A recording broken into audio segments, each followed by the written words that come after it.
ní orúkọ gbogbo àwọn ọba àtìjòyè pẹ̀lú àwọn olùgbé níjọba ìbílẹ̀ àkókò south west ní ọ̀kà àkókò. ìní alága wa tó tún jẹ́ alága fún gbogbo alága níjọba ìbílẹ̀ tí ń bẹ nípínlẹ̀ Ondo. fi ń kí gómìnà wa o. arákùnrin Olúwarótìmí Ọdúnayọ̀ Akérèdọ́lù fún ti pípadàbọ̀ lẹ́ẹ̀kejì. ìjọba àsìkò yìí ṣe kí ìsà o.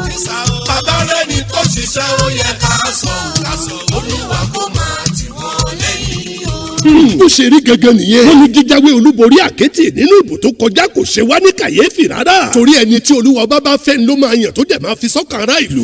òun ni ò jẹ́ káwọn èèyàn wo ti kìtìkìtìkìtà arúgbó ge àwọn ẹnìkan. torí wọ́n mọ̀ ìgbà àgbà tó bá lómi sínú máa ń kú rìrìrì ní kì í pariwo wórówóró jàgàjàgà. bí gbajúmọ̀ ẹ̀dá bá dẹ̀ fi góòlù sọ́rùn lójú onílára ṣe ló máa ń dàbí okùn ọ̀gẹ̀dẹ̀. ṣùgbọ́n bí èèyàn bá ti wo tẹ̀gàn tó ṣàtẹpámọ́ṣẹ́ kó máa lo bẹ́ẹ̀ ni. tó gbogbo olùgbé ní àkókò south west wọ́n ní àṣeyè lẹ́ẹ̀ṣẹ̀ sà. honourable Augustine Ọlọ́run tó gbé tó jẹ́ alága. Mr Wumi Kọ́ládé ọ̀gá àgbà tó olùdarí àwọn òṣìṣẹ́. ẹni comrade Jídé Alóńgẹ́lẹ́ka ìròyìn. fìníkà kí gómìnà wa congratulations.